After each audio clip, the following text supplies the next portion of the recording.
5, 4, 3, 2, 1, and we're live. Welcome back to the INVICTUS stream. I am Harlan, and I am here with my very good friend Justin. Hello. For today's special Sunday edition of our first ever INVICTUS Film Club. Oh, I don't have my sound effects queued up. Oh, yay! Yay! Yay! This week we've asked, or we put out a movie for you guys to watch, as well as to get us off our asses to watch something so that we could talk about it. I picked a movie that we knew nothing about, that none of us had ever seen, that I had never seen, but always had a little bit of an interest in seeing it. Hopefully to prompt a little bit of an interesting discussion to see where we're at. So if you haven't seen the movie yet, let me do a quick spoiler-free synopsis of what I would guess IMDb kind of classifies it as. Actually, I should probably pull that up so I have the exact classification of it. So the IMDb plot synopsis is plagued by a series of apocalyptic visions. A young husband and father questions whether to shelter his family from a coming storm or from himself. Take shelter was always on my mind. So, and Chris has joined us. Perfect. Hello, Chris. We are live, waiting for you. His mic's not on. That's fine. So that's kind of the IMDb plot synopsis of the film. All three of us have watched it. We have not discussed our opinions before now to see kind of what it would be. But what I will do is I will first start it off with Yannick, who's just posted on our Facebook, said he saw it yesterday.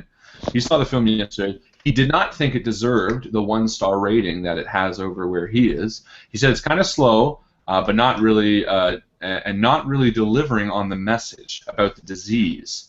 Also, the closing scene made no sense to him. So that's fair. That's Yannick's little piece of the pie. So let's start with Justin before we jump into Chris, who I'm guessing is going to have a lot to say. Let's go with Justin. What did you think of the movie? Well, first off, I would like to say that I was doing things while I was watching the movie. It was kind of a background watch. So I don't know if my opinions can really accurately depict how I feel about the movie, because I think there's probably a lot of stuff that I missed. Justin, your opinions matter if they agree with mine. Then, okay. Yeah, absolutely. All right. Yeah, they don't matter if they disagree with mine. We will find out. Well, I agree with Yannick that it was a little slow. I found it actually kind of easy to watch and follow along while I was cleaning my room and going out and stuff and coming back, and I would leave the room and come back and it was still the same scene where he was just sitting. The camera was still on his face and he's sweating or grunting or something. But there were a few times where I was like, wow, that's really cool. I came back to my phone. I was watching it on my phone the whole time. And it's like a viewing experience. Oh, yeah. Watch it on the phone with distractions. Yeah. So I got the Coles Notes version. But I love the scene with the dog. I love the flashbacks. That's one thing that I really liked in the movie, was not the flashbacks, the dream visions. sequences. Yes, yeah, the visions he was having, I thought those were really cool, and it took me a while to catch on when he was dreaming. I'd be like, oh shit, it's a zombie movie, but then it wasn't. And but then yeah, I would say overall, I mean, in terms of a rating, I don't know, I'd give it like a 7.5 or something. And a 0.5 at that. Yeah, I'll give it a 7.5. I did really like the end. Yannick says he doesn't really understand the ending. I feel like I did understand it, or at least I have an interpretation of it. I guess you can kind of interpret it, but I liked the ending, but I did feel like it was a little slow. Did we give spoiler alerts? Are we allowed to talk about it? No, I will do that now. It's a good point. Okay, so I don't think we've given anything away just yet. So if you haven't seen it, you can always pause it here and go watch it, and get our opinions, and then weigh in and stuff like that. Also, depending on who's watching, post on our Facebook group too, because we can read out some stuff. If you want to maybe even jump on stream, I can send you the link, and we can do like a call-in kind of format if you want. But because I am interested in what everyone thinks. But from here on out, we're going to do spoilers. So everybody dies. Obviously, the kid is brutally murdered. No, I'm just kidding. No, we will talk about the spoilers from here on out. So that's fair. Yeah, I get with what you're saying. Chris, what Over did to me? you think? Well, my viewing experience was on my 60-inch with a Ben and Jerry's ice cream with the lights off.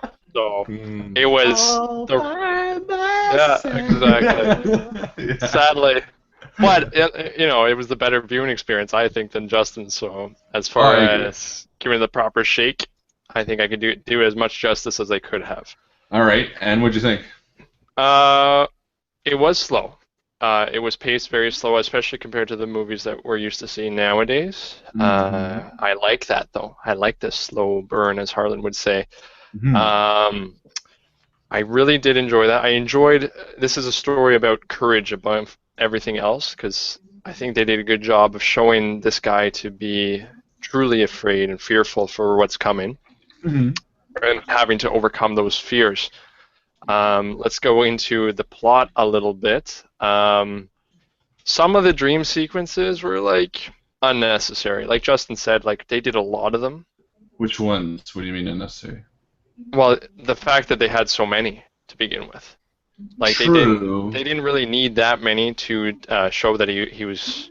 Seeing visions. Yeah, like you get the point, and Well- they were predictable. I like the ones where there was times where like you could see they were trying to make it so you're not sure if it's a dream yet, and then Yeah. oh yeah, it's a dream. But the whole time I Yeah, could it's tell it completely- wasn't well done. I think Even the first one, I will say that even the first right away you're like, oh, there's a dream. I knew it was a dream Yeah. because the next scene he's not wet anymore. Though Yeah. on that, I do think it was important that they did show them frequently to show how affected he was by them.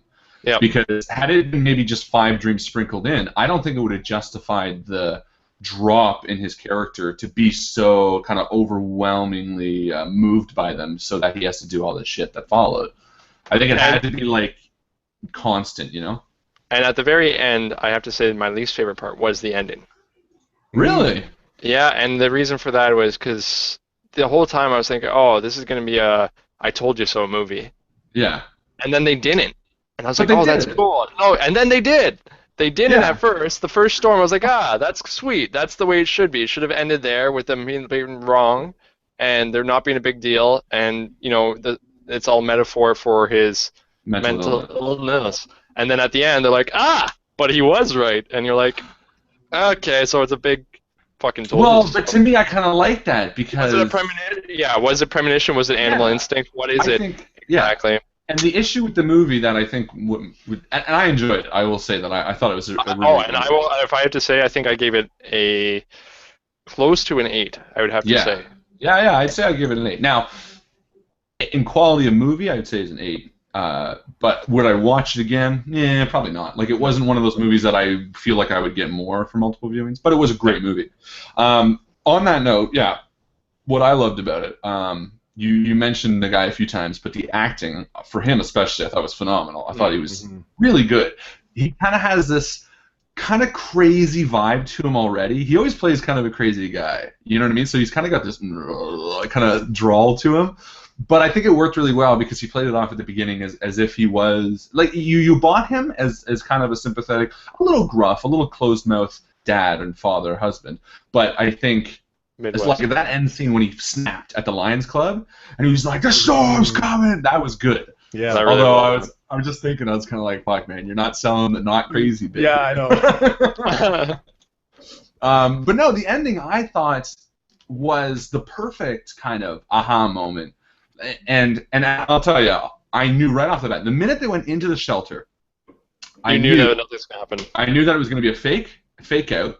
I knew he was going to come out, and I knew it was going to be. I didn't expect it to end in Myrtle Beach, but I honestly thought the next day she was going to leave him, and then he'd look on the horizon and see the storm. So at the very end, you knew that. At the very end, there was it a look at his wife and say, "Are you seeing this too?" Yeah, And that's then- well. yeah. See, that's the thing. I took it when she said okay. I took it as him being like, "You do see this, right? This is not a dream," type thing. Oh, yeah. And she's like, "Yeah, okay, no, you're right. Let's go." But it's And also then- kind of a bittersweet because you know. Do you think they're gonna make it back to? Yeah, are they gonna make it to the shelter? Like I don't know where they lived and how far they'd have to drive. I don't think so. I think that's the irony. That's the dramatic irony of it. Yeah, that horrible twist where it's like finally they don't believe him or whatever. And Yeah. but too the late. thing I really liked about the movie, and this is something that often bothers me in movies, when I'm sitting there and I'm watching and I'm kind of like, okay, like prime example, this movie. This guy's having dreams, premonitions. Well, you find other premonitions, but dreams about the future. You know, a storm's coming. It's going to ruin everything. It's going to kill everybody. Blah blah blah blah. And for me, the first thing I would do is tell my wife, and then I would go get a mental illness check. I would go do and the one thing that frustrates in movies when you do the most obvious things, like, okay, come on, man, go get yourself checked. Clearly you're insane. And he does that, and I like that. He does not go, like, there's another movie that reminded me of, Frailty, which is a movie about a guy. It's with Bill Paxton, and it was directed by Bill Paxton, and he believes he's touched by God, and he does this kind of crusade or whatever. But never do they even do the logical step of, okay, maybe I'm fucking crazy, let me get myself checked out. And it's frustrating because you're like, just do the normal steps. Yeah. And at the beginning, he was very tight-lipped to his wife, too. But then he sat her down, he's like, all right, look, here's why. And it kind of makes sense why he took a while to tell her, because his mom had paranoid schizophrenia as well. Yeah. You know what my favorite interaction was between him and his brother. Yeah. I thought that was really well done. It's like, oh yeah, that's, don't maybe come over there and whoop your ass. I was like, oh yeah, and then they hug at the end. You're like, yeah, that's pretty accurate. Yeah, it was a very awkward hug too. It's kind of like, yeah, well, let's do this. Yeah, awesome. Yeah. I would say if I were to, go ahead. Oh, I was gonna ask, what do you guys think about the kid, the little girl? She was a prop. I felt like that too. I mean, it was kind of nice. Usually in a movie like this, the somehow handicapped child has something to do with the premonitions. Mm. You know, that's kind of the cliche. The cliche, well, the cliche I was looking for was where it's going to be this situation where he's got to call for her in the storm and she can't hear him. Or something like that. I thought that's what they were setting up for, right from the beginning. And same thing with the pile of scrap metal and stuff. I was like, oh, that's going to be part of the tornado scene. Well, I kind of like the fact that they didn't use her in that capacity. Yeah. Well, I like. There was one scene where they established too, like where he's like, "Do you hear the thunder?" And she's like, "No." Like, I don't hear it either. Feel the thunder. Yeah, I remember that. That was good. Yeah. But I like that because I would say it would have been very proppy of her. Like, I would argue the opposite. I think while she wasn't pivotal to the story, I think that's kind of good because a lot of things that happen in life aren't always important to the story that's being told. Like, he's got a deaf kid.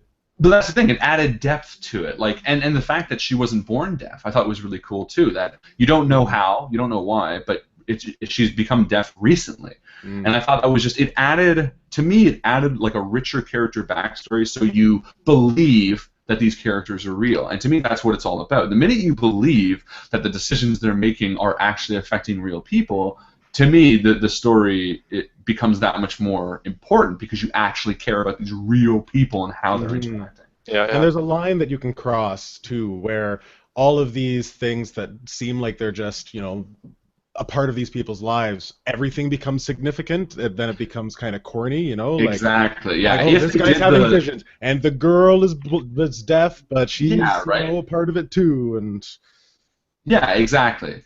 And my thinking is, like, exactly along that. If, like, Signs is kind of the trope of that, right? Where the little girl's like, water tastes bad, and it's like, oh, it came back later on, like, oh, if she didn't say that. And I find that so hokey when it comes to a believable story. Because it's more important to just have these type of things in the world rather than have them in the world for a specific purpose. Mm-hmm. I don't enjoy those. At least I see through them, put it that way. Okay, so let's talk more meta after this. I want to go into some of the meta aspects, especially listen to Harlan, but go ahead, Justin. Well, there's the flip side of that too, where you don't want to have just things that don't matter all the time. Like, you don't want red herrings, left, right, and center. Exactly. That, right?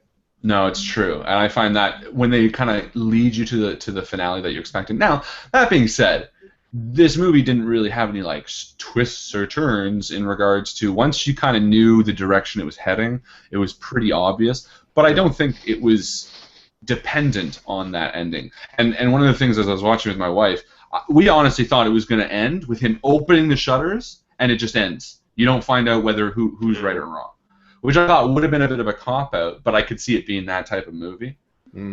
Like, really, it's just their decision where they want to draw the line. Because I wouldn't mind that if you open it up and the sun was coming in. Yeah. And then it just ended there. And it's kind of like, is this guy fucking crazy or whatever? Yeah. But they did deal a lot with the mental illness angle, which I did think was kind of interesting too. One of the questions I posed to myself, and I will pose to you guys too, because I thought that was interesting. If this happened to you, what would you do? Like if you woke up and you had a vivid dream 4 nights in a row of impending doom, whether it be like something simple like a flooded basement or like, you know, a gas leak in your house, would you change the way you're acting, or would you just like brush them off as dreams? Well, I mean, if we're going strictly from his perspective, he was trying to describe it to someone, and he said, it's not just the dreams, it's the feeling. Yeah. And So if you had that feeling. If I had this impending feeling where I felt an animal almost instinct that I needed to do this, how could you argue that you wouldn't? Because But would you take the same steps as him? very similar, yeah, I think so. Would I think it was very logical the way he went about it, because of the fact that he was, you know, he didn't want to bring it up to other people at first, and then he slowly did it, and yeah, I think so. Yeah, I definitely think the way he did it was very logical. I don't know. I probably would have told people sooner. I feel like I would have gone to like my mom or you guys before. Yeah, I'm more of that. Like, I definitely would have told my wife. Like, the first dream I had when I woke up, I'd be like, "Yo, I just had a weird dream." If you pissed the bed, though, pissed the bed, and you could like hide it, would you try? I wouldn't try to hide it. I'd be like, "I pissed the bed." It's funny because I was watching it with my wife, and we both said that. We turned to each other and said, "If I pissed the bed accidentally, I would just tell you." She'd be like, "Yeah, me too," because it sucks. But like, who cares? Clearly, it wasn't purposeful. It wasn't like you just peed on the bed. You're just too lazy. Yeah, it's like accidents happen. I mean, it's not like a bad thing. But no more soda before bed, kind of thing. Yeah, exactly. Yeah. Oh, come on. Or go easy on the Pepsi. No, but yeah, yeah, I thought that was a question I found myself asking. Would I do what he was doing? And mine is telling his wife first. I think I probably would have followed the same thing. Although I don't know, taking out a loan for like $7,000. Yeah, right. I feel like I'd go to like friends first and be like, "Hey, can I borrow $7,000?" Not that it's a small amount, but it's not a huge amount. Yeah, but they kept making the connection between the animals and him and the way the birds were acting. You know what I mean? Like you're acting. He's got to act weird because he's reacting to something instinctual. Yeah, it's true. So if I could ask a meta question, if from a Canadian perspective, because this is a southern, you know, American, you know, dealing with the hard times and that type of thing, and maybe even dare I say terrorism as an aspect a little bit with the mask. I don't know. Do you think we saw it from a different light? I mean, tornadoes aren't as rampant here.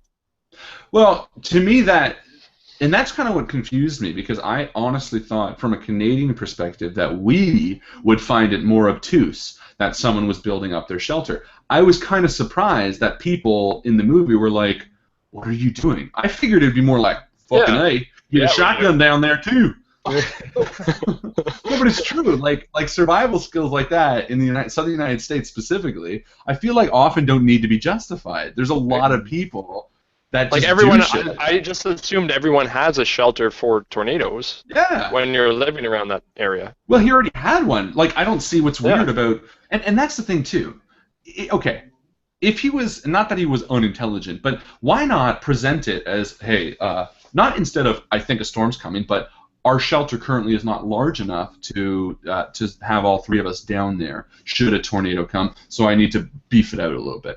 I mean, she would come back and say, "Oh, honey, we don't have the money for it right now," and he could probably make a logical argument and say, "Well, honestly, it's the safest thing for us right now." Like, to me, I feel like there could have been a better justification for it. Yeah, but if you tried to justify it, I think they would have also had to tone it back the size he was going. Because he was going for something very substantial for a long-term type thing. Tornadoes aren't long-term. Agreed, but how perfect would a shipping container be? Like, she could be like, get something smaller. Be like, yeah, but you know what? The shipping container's big. I got it on sale. It was a good deal. It will be a bit more than we need, but hey, better to have a little more than a little less. Like, and I could just Same with his buddy and his boss. Like, he stole the equipment. Yeah, right? Yeah. Like, why not be like, "Hey, man, can I give you a couple $100 and borrow it on Saturday?" He says no, fine. You go to a few other construction companies, and then they say no, and that's fine. But to me, I think he knew it was going to be a no. He knew it was going to be a no, and that's why he did it. Well, I think And it that's also fair. goes back to what Chris was saying about, the irrational, just, decision making, just making quick decisions. Like, I had a vision today, so I'm going to do something about it now, sort of thing. Mm-hmm. The animalistic nature. It's true. No, And I think for me, sorry, go on. You got something on no, this? no, no. Go ahead. Go ahead. Go ahead. Well, for me, like the whole Canadian thing, the perspective. I don't know if this is a Canadian thing. I don't know if this is just me or certain people, but I did notice the stigma, the mental health stigma that they addressed. Like, I think the reason that he didn't tell his wife right away is that in a lot of parts of the world, there is a stigma around mental health, and like even here, like schizophrenia, there is discomfort when talking about that, and a lot of people aren't readily willing to admit, if they have depression. But I took the reason that he was less willing to admit it was because his wife knew about his mother, and because they knew where he came from. And I think the character's justification would be, well, the minute I say something like this, they're going to say your mother's paranoid schizophrenic as well. Because but I would go as far as to say that I did think his character did have a lot of like shame issues, like with the peeing the bed and with the not wanting to, it's the typical mentality where you want to be the bread earner and all this kind of stuff. And I don't think he wanted to show any signs of weakness. And then, like even with the dog, he put the dog in the backyard. He didn't say anything about it, like, oh, I was afraid it might bite me or hurt the daughter. He was just kind of like, no, this is what I'm doing. Because I think that was also that kind of stoic man. Yeah, the stoic man mentality. But I don't think it's necessarily because of the mental illness stigma, more so the fact that he knew people would have... Well, and the prime example is when he went back to the psychiatrist, or went to the psychiatrist. And they changed the community people who did the psychiatry. And the guy says, okay, well, let's talk about your mother. The first thing he says, and he gets up and leaves because he's like, I knew this was going to happen. They're just going to associate. That's not why he got up and left. He got up and left because he's like, I've already said this to the other lady. I don't want to fucking have to do it again. Here's the thing. That's what I got from him. He's like, are you serious? I just went through all this stuff. Now I got to do it again with you. I first thought that, but he has all the guy's notes. My thinking is this guy comes in and says, all right, no, this guy's clearly got issues because his mother had issues. Right, because he doesn't know him. He's just going to be like, that must be it. That's the easy answer. Whereas the other psychiatrist or the counselor knew that there was more to it than that. We only saw their first meeting, so we don't know exactly how it went. But I took it more as he was... It was more positive. It had to be more positive because he was going back to her. Yes, that's true. Yeah. Although we don't know how many times, because realistically the whole movie took, what, maybe 2 weeks? Right, he said he's seen her a few times. He saw her a few times. It is weird that she would not tell him that she was leaving. Just as a counselor, with clients, like I thought that was a bit weird. And leave. Yeah, that's right. I got a better job. Have someone else break the news. It's just your mental health and well-being there. True. Yeah, it doesn't matter. Important. In a okay, so some other points to discuss. The best scene and the worst scene. Best scene, I would say, was the one that he freaked out at when he was like, "There's a storm coming." Not just because of his acting, but because he was like, Frankenstein's monster. Like everyone started looking at him like he was this horror. It was the climax of his losing psyche, or his losing it, however you want to say it. It was the climactic point where he decided, I'm not going to keep tight-lipped about this anymore. I'm going to fucking say what needs to be said. And the horror and the look on like the wife and kids' faces, and the fact that they still comforted him, which I thought was really nice. There were many points where she could have been like, and then run away. Yeah. And she did at one point, which I was kind of like, But this one, she still kind of hugged him and shit, which I thought was nice. To me, that was the best scene. What about you guys? Best scene-wise? Best scene for me was when he was trying to open up the storm shelter at the end, and it was so hard for him, and he was being afraid, and he was afraid, and I think he did a good job of showing how afraid he was and the anxiety he felt by saying, "Can you get her back further?" Things like that. Just like it was really real, the sense that he was afraid and still trying to be courageous. And I think that's the real definition of courage, is to be afraid and still act through it. True. I think the acting was best there too. You know what? I agree with Harlan on this one. The best scene. I like both scenes. I'm trying to think of another scene. You know what? I don't want you guys to feel bad about yourselves for picking different scenes. I tried to think of a third scene because it would be nice to have, a third one. But no, I really like the scene. I was walking to the computer store because I had to get a longer Ethernet cord, and that's when you were watching it. Yeah, I was watching it on my phone, like walking, like bumping into walls. And Awesome. I stopped and I actually rewound it and watched it again because I kind of missed a bit of it, and that was sweet. And how his friend confronted him and stuff, and he just, it's such a small thing, but the way he kicked him in the knee, didn't look like it took a lot of effort, but That's realistic. That's a realistic fight scene. Yeah, it was. I always like realistic fight scenes where they're both really struggling. It's like one punch or one little time thing, and it's over. The other scene I would say gives a little credit was a dream sequence when the birds started falling. Oh yeah. I thought that was, I don't know, really good. It was the first interaction with the storm, I think. It was the first follow-through of his dreams. He had a lot of dreams at that point, but they were just a storm or just birds. This was the first actual fear, I think, that the storm conjured, that there was something deadly in the, like that. It was this, you know what I mean? Other than that, it was kind of, it was all just hypothetical danger. Apparently there's a myth, about the oil, raining oil. There's apparently a myth that's out there. If it was a real. I didn't look into it too much, but apparently it's a myth that people believe that it can, because it's been reported. What about the worst scene, Chris? The worst scene again, the end, the very end. Really? It was just unnecessary. I think it was the most Hollywood of the film. The entire film, I think, was really well done. At the very end, it was we have this drama, and now we got there it is, the storm everyone wanted to see. But there is always the risk, and I did think about this after, that the ending was a dream sequence in itself, because what? That's the Inception spinning top. Ugh. No, I'm just saying. When you really think about it, the last scene we see of them is sitting in the doctor's office saying we want to go to Myrtle Beach, and then he says we have to get you committed, as soon as you come back or whatever. Right? Yeah. Family. Then it just cuts to them building sandcastles on the beach, and she holds her hand out. She turns to him and says, "Okay, yeah, you were right all along." And I'm not saying that it was, put it this way, my feeling is no, it did actually happen that way. However, I wouldn't go so far as to say it's impossible that the whole thing was a dream sequence, because his dream sequences were so fluidly intertwined in the overall story. Whenever he had a dream sequence, it was always from his own perspective. And there was times at Myrtle Beach where they were going into the kitchen with the wife, which is something that wouldn't have happened in one of his dream sequences. Unless if they had made it more dream. If they had made it more surreal feeling, and I could buy into that explanation, then yes, I would agree with you. But unfortunately, I can't, and therefore, I think this is the worst scene. I still wouldn't say it's the worst, though. To me, that was. I think I like that. I like the fact that it added a supernatural element. Because I think there's too many real-world explanations for films. Okay, he's crazy. Okay, Batman can turn his head. That's why he has this. Okay, the Joker is an old mental assignment.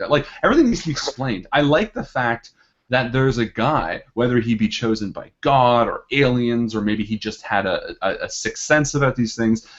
I like the idea that he did have some sort of supernatural element to him in such a mundane, realistic. They're paying bills in the movie. They're talking about visiting their mother. I like that. I like it when you have this otherworldly element mixed into such a benign story. Because to me, that's the best use of superpowers and elements. Yeah, it's interesting is when you say that. I was thinking constantly about. It sounds weird, but the story of Noah in the Bible. Because I think that's more accurate to what it would have been like, right? It would have been like this guy, it's not this kind of oh, he knows. It's more like, this guy is crazy, and what are you doing? Stop it. And then they have this kind of thing. I know it's kind of a off-topic for Harlan, but you know what I mean? That's more accurate. Instead of this larger-than-life representation of something, it's this... Agree. Does he know? Is there something going on? And it was very, very biblical. There was a lot of Bible references and things like that. Yeah, you're not going to the church, for example. Yeah, that was involved. Yeah. Well, but I do think that. Yeah, I don't know. What about you? Worst scene, Justin? My least favorite scene, I mean, once again, I didn't watch the whole thing in terms of like actually sitting and watching. I know, I didn't do my homework, 100%. But my least favorite scene, I would say, was when it's close to the beginning when the girls are all together, the wife and her friends are together, and they're all talking and stuff, and then the little girl's out there with the stick, and Chris kind of touched on the, there's like. I didn't know really what the point of that scene was. It never really came back, like that pile of junk. And that little and the Texan friend, I didn't like her. Yeah, me neither. I didn't like me her. neither. Kind of the way she's like, oh my god, whatever the wife's name is, look, and you think it's going to be something ridiculous, and it's this girl playing with a stick, like. And the way she came out at night when he was dropping his friend off and gave him that wave. Do you remember that? That was awesome. That was really well done. It was such a weird way, like, go away. For me, the worst scene, and this is being very nitpicky, because I gotta say, even trying to think about which scenes were worse, it's a tough call.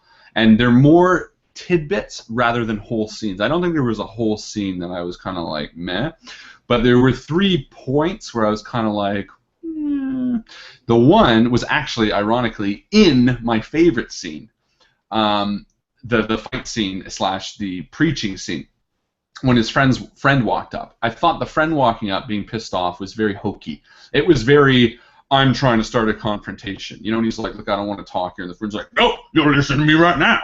And I just found that very like, okay, we know that when you see the result of what happened after, you understand that the writer was like, okay, we're going to need to push this character to the brim. Let's get his friend to be really mad at him. When realistically, if this guy felt bad, which he did, the main character, when he saw his friend in the kitchen, he probably should have handed the place to someone else and gone around and talked to the guy and be like, look, I'm sorry, this is... Or the guy would have been like, I want to talk to you outside or something in front of the kids kind of thing. Yeah, it was very like, we're going to have a confrontation right now. And I always find those a little bit of a scapegoat in films, but very minor pick. The other one I thought was a little weird. I get why they did it. I think it was probably in support of the paranoid schizophrenic angle, and I think it was also to show that he was, worried. I just thought it was a weird scene, was when he was watching TV, and the chlorine chemical spill was there, and he was talking about the 11 people that couldn't get out, and he's like, and the 2... Mike on? Oh yeah, no, I think it's all. I think everything's fine. Or yeah, it's a horrible thing to do it. But to me, I just found that scene kind of unnecessary. And then the last one, again, very nitpicky. But the one I kind of thought was unnecessary was he has the dream about his wife with the knife, and then the next day she goes to touch his hand and he goes, "Oh!" I thought that was a bit like actually related to that one, the one where they're outside and they have all the fireflies. I thought that was kind of, I was like, okay. I thought they were cute. Yeah, it was cute. I mean, you didn't need the fireflies. Okay, but my thing about the guy is, okay, he has a dream about the dog biting him, and he hurts for a day, and yet he takes the dog and puts it in the back. So he's no fear of the dog. But yet, his wife doesn't do anything in the dream, but she looks at a knife, and then the next day he kind of cringes away from her. I found that kind of, like, I get that his dreams are ramping up, but it kind of seemed like they needed an excuse for her to prompt him what's wrong, and that was kind of it. I felt that was a little heavy-handed.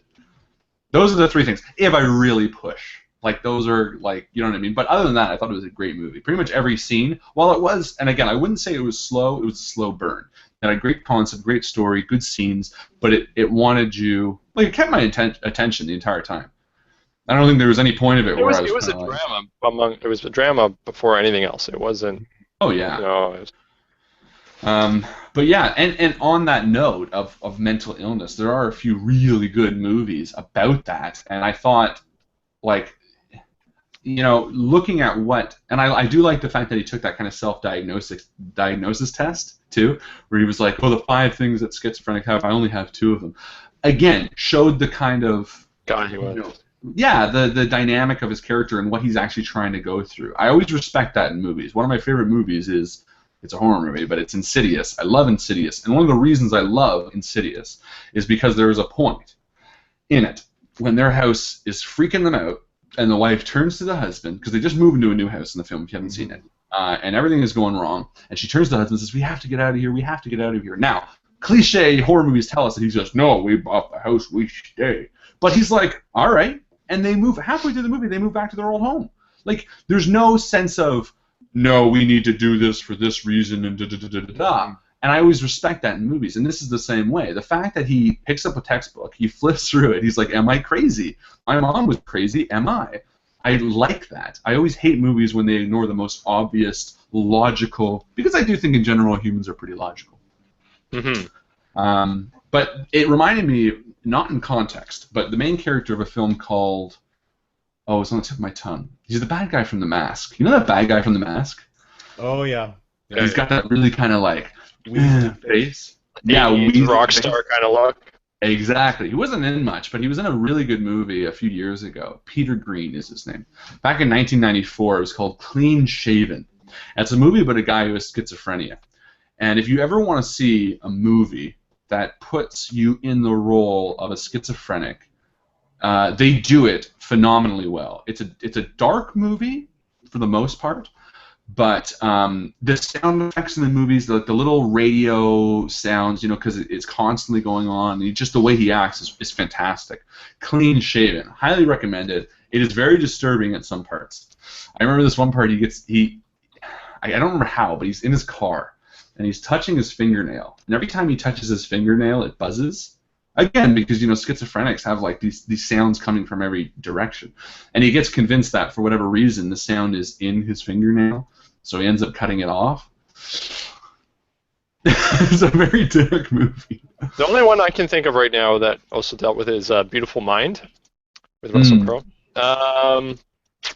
Yeah, I really like that movie, Beautiful Mind, but I like the fact that this movie took it from not the, surprise is he's schizophrenic point of view, that it was kind of like, okay, trying to understand it more, and that he knew from the beginning that he was good likelihood that he would be, whereas the other one was like, that was the big plot twist. Oh, that's what it is. Explanation. Yeah, exactly. That one had one note, and I felt like this one of the things I respect about movies, especially movies that I'm willing to, this sounds very egocentric, but movies that I'm willing to put my time into are movies that have a great premise but have open possibilities. As we talked about many times, it could have been in his head. It could have been real. It could have ended when he opened the doors. It could have ended when they ran to the shelter.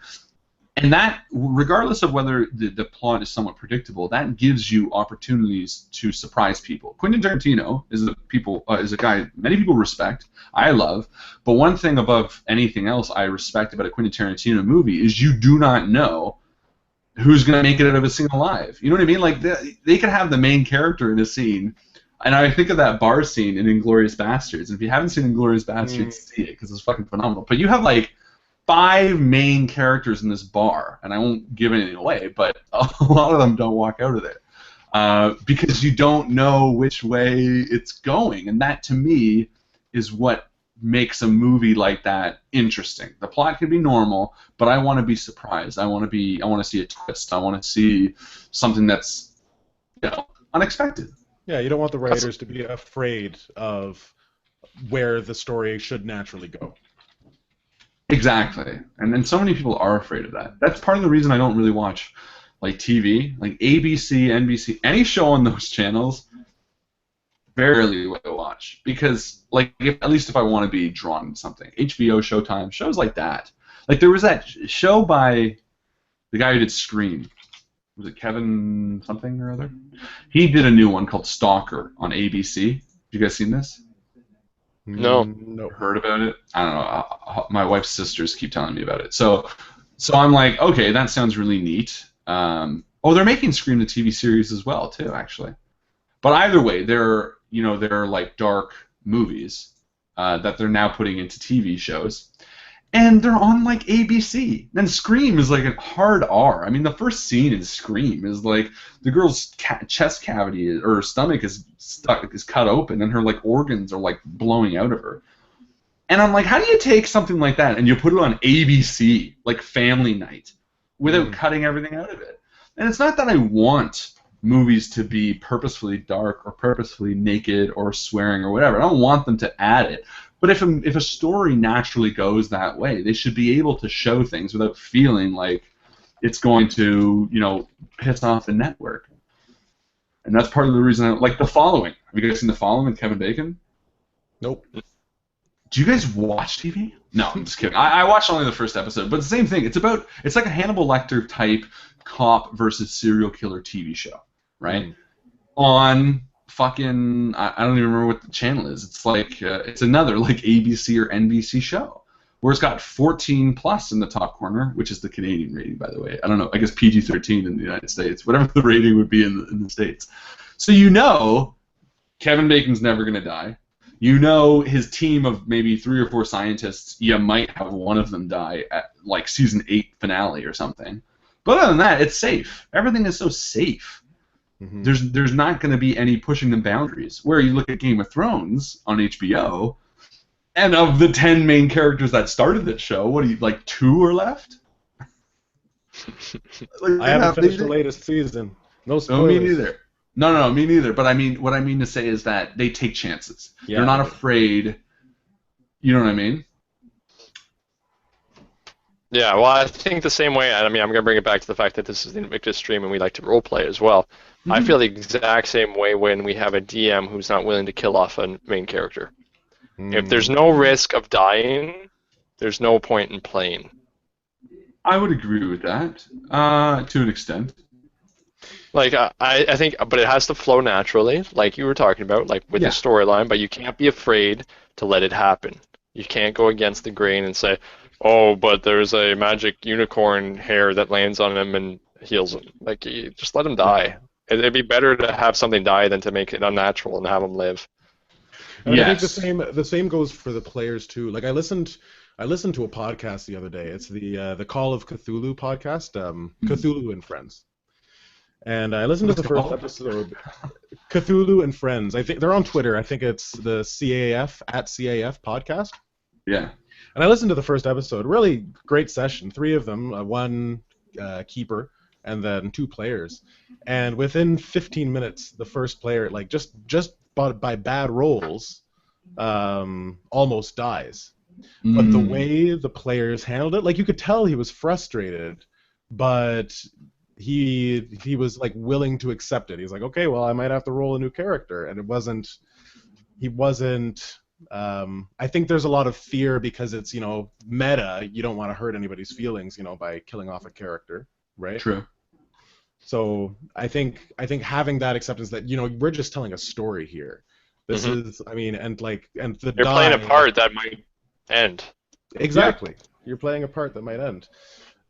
So the die are gonna determine that, and sometimes it's tough as GM or keeper or whatever to not let your hand of God influence whether or not someone lives when really they should die. True. No, that is true. It's that threat of death that I think makes us worry about, what our choices. And I think when you play it frivolously, when you play it with the knowledge that nothing is going to happen to you, then you're, John McClane in Die Hard. You're just jumping off buildings and shit. You're like, fucking, I don't care. Whoa, no, hold on a second. John McClane takes a beating. No, he takes a beating doing all these things, and that's why we love him. I meant a larger-than-life film. But that's what he was. No, he's not larger than life, though. I'm sorry, we can't say John McClane. Just, but he okay. Are you serious? Die Hard with me? I love Die Hard more than anybody in this. But the reason we love him as an action star is the fact that he's beaten up. He's not larger than life. He can be hurt. He can bleed. He's just a man. Will John McClane ever die? Yeah, if he does, he'll die hard. No. He'll never die in the films because he will die heroically as an old man, passing the torch to young. Yeah, to new generation. Joseph Gordon-Levitt or whatever. Oh, yeah. But what I mean to say is that when you are an invincible character like John McClane, like I don't care if you pick someone. When you're an invincible character, your decisions matter less. I do believe that. I think when you know that you can walk into a room with no guns and 1,000 guys with guns pointed at you and just talk your way out of it, because even if you get shot, the GM will resurrect you. You don't put as much weight in your decisions. Now, here's where I agree but disagree. I think if you are role-playing your character with the same weight of death on your mind, then I don't always necessarily think. Nope. I think we lost him. I think he was going to say, I think you'll have a good session. What? What were you going to say? We lost you there for a second. Oh, I was going to say, well, I don't even remember. But my point when you go into a situation, think you'll never die, you don't always have a good... when you don't but you always have a good frame of mind. I don't know. My point is this. Yeah. Well, my point is this. If you can play a game with playing your character and make the decisions that you're making real and important as if your character is going to die, then the threat of death is irrelevant, because realistically it's like I know I'm going to die at some day. I'm not going to die tomorrow, but I'm still going to act as if I'm going to die. And I think it's okay in certain cases when you're role playing for a GM to say, all right, well, this guy might die with this role. I'm going to let him re-roll because I want to stay alive, because you're still playing that character with the threat of death. The threat of death is always there. Now, if you have a player who's kind of acting like that John McClane or a more superhero type person, you kind of need to punish them with death because they're abusing the role-playing system. But it's true. I think. Well, as soon as you're punishing anyone with death, you're abusing the system. No, I don't think so.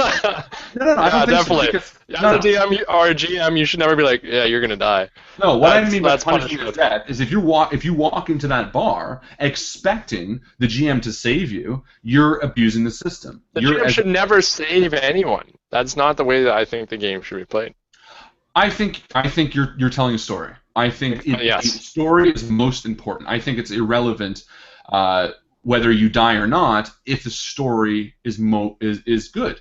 I mean, yes, you know what? It's great to watch a character die, but if you die by a goblin stabbing you in a side hallway and no one's around, it's just a shitty fucking death. It's a bad story. The same way, if you get sprayed in a gunfire and you fall off a bridge and come back the next day, it's a bad story. And what I'm saying is it's about the context in which you die. And if you're abusing the power, if you're running around, shooting up shit, expecting the GM to save you, no, you punish players with death. That's the reason death exists in those games. I wouldn't say they're taking advantage of it. I wouldn't say it's a punishment. No, once it's a punishment, then it becomes meta about the actual players themselves. I would say it's just you give them the consequences.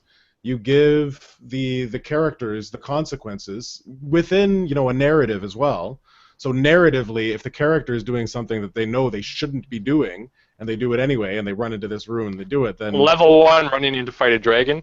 Yeah, there's the actual statistical consequences where the dragon is much stronger, has more HP, and all that. But then there's the storyline narrative consequences that this guy clearly doesn't know what he's doing, and when people don't know what they're doing and they run in to fight a dragon. But how is that not punishing players? That is. That's you are allowing them to run into. You're not throwing an invisible wall in front of them. You're not saying, oh, the door's locked to the dragon's den. Versus some guys like, fuck it, I'll kill a dragon. Oh, the door's conveniently unlocked. Because you're punishing them. It is, whether we like to admit it or not. But you don't have to admit it, but you are. As a GM, you're crafting the story. You have the say on what happens, and if players are abusing powers... Well, that's like saying, if there's a precipice, and your character chooses to jump into it, is it my fault for punishing him for not putting a railing up? No. But that's a different thing. But you would be punishing someone for not looking down before they leave. It's all about what you... Here's the problem. I think when you run too rigid a system, when you have, okay, behind this wall is going to be spikes, and behind this wall is going to be that, if you're not being fluid and you're not weighing the stories, then you're not allowing the players to become players. You're using them as pawn pieces. You're expecting and you're playing out the route you want them to take without allowing them to have their own say. It's like if I create a dungeon and behind this wall is spikes, and you guys roll up characters that love to run into battle and stuff like that, but your characters weren't the characters I thought you were going to play. And because of a certain set, I was like, okay, spikes will be behind this wall, but you guys open it as the first door and run in. Well, for me, it's to kill you off. Then I'm not playing with you guys. I'm not utilizing what you roll. Yeah, we've changed it again. We've changed it. Before it was a guy who's going foolhardy in to fight a dragon. Now it's gone to a guy who stumbled across a thing of spikes.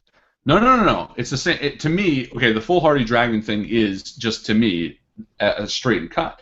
If you are doing that, then yeah, I mean, ultimately, if you're being that kind of character, then you have to punish those types of characters. As a GM, you're crafting a story. It's like if you're writing a story. If you're writing a story and a character, but the problem is you're not writing the characters. If you're writing a story and a character, for whatever reason, is writing himself as this foolhardy character, he's going to be punished in the story you're writing. Yes. If you put the it story all, Is the character going to be punished or the player going to be punished? no, it's all about the character. And I think if you look too much into roles, if you put too much onus on the roles, then it's not to say that the roles don't matter, because they do, and I'm not trying to say that. I mean, ultimately, yes, the success and fail does depend on the roles, and that's what makes it interesting.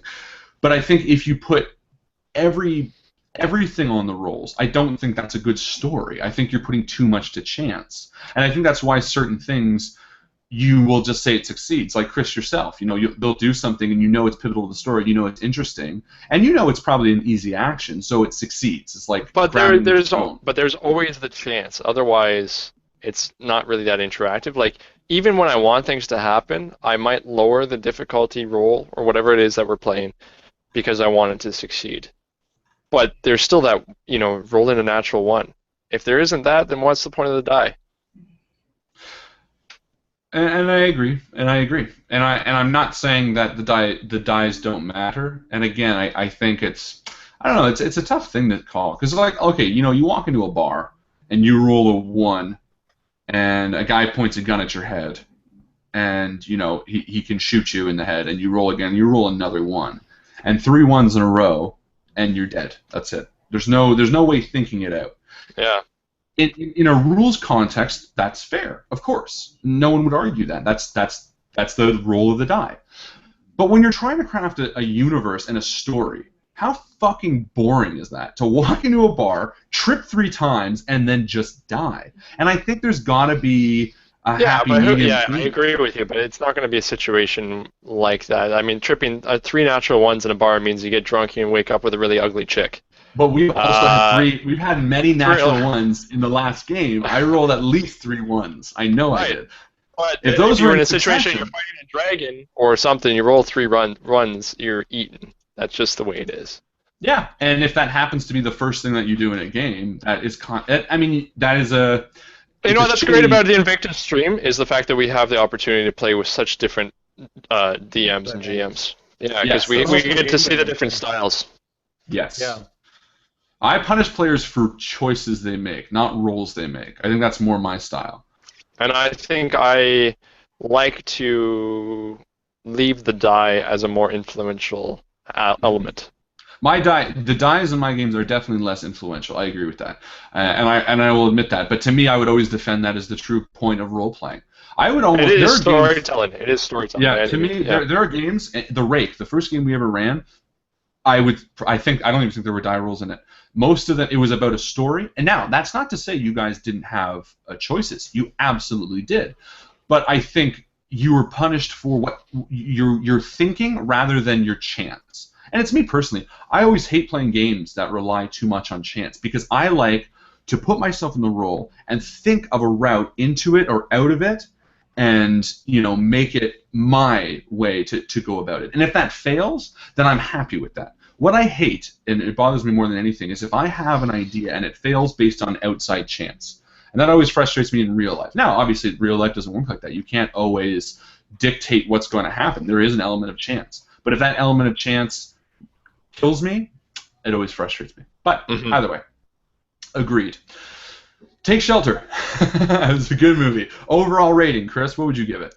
7.8. Justin? I'll give it a 7.5 if you have it on in the background. We should have different systems. We should be like 2 thumbs up, 7.8, 3 stars. For this one, we'll do each movie on a different rating system. This one we'll do on 10. I will give it. So tough. Rewatchability, no. But I would say for a first-time viewing, I would say 8. I say I was enthralled. Yeah, I think I was interested. I think it was a great movie. The fact that I really had to search for bad scenes, I think was also kind of a sin. The only thing I will say, it wasn't a scene per se, but I will say Jessica Chastain, I don't know how to say it, but normally fantastic. I found her a little meh in the movie. Especially there was one scene I remember her being in, and I was kind of like, Also, how freaked out was everybody when he had the seizure and he was like bleeding? Mm. I got freaked out at that part. I was like, oh shit! Like he was like, I don't know if he was biting his tongue or they said he cut his mouth, but anyway. So her, I was a little bit lackluster, but I would say 8. I'd say a solid 8. Yeah. So if you like the movie or you want to check out the movie, check it out. Take Shelter. The director Jeff Nichols, I think it was, also did Shotgun Stories, which I saw, and it was also a very good movie. Very similar, kind of slow. It was more about blood between two families, and Michael Shannon was so. Hopefully you enjoyed that movie. We're going to watch another movie this week. This week we're going to watch The Drop, starring Tom Hardy, James Gandolfini, I think it was probably one of his last movies, and Noomi Rapace? I don't know how to say it, but I like her. Tom Hardy's always great. And let's read this. Bob Saganowski finds himself at the center of a robbery gone awry and entwined in an investigation that digs deep into the neighborhood's past, where friends, families, and foes all work together to make a living, no matter the cost. Sounds good. It's based on a short story by Dennis Lehan, which he did Shutter Island and Gone Girl Gone. Gone Girl. No, not Gone Girl. No, Gone Baby Gone. Gone Baby Gone, which is also a great movie. So, sound good? You guys in for that one? Yeah. Works for me. Cool. All right, so thank you all for watching and joining. Thank you for those who commented on the stream. Again, this is just something that we're going to be doing every Sunday to keep us together, keep a little off topic, and only for about an hour. Hopefully it'll be earlier in the day on Sunday next week. I woke up very late, so that's partially why it started so late. And thank you all for watching, and hopefully we can all see you next time. And we'll see you Wednesday. Yes. So have a good week. Have a good Sunday, and we'll see you next week, guys. Chill.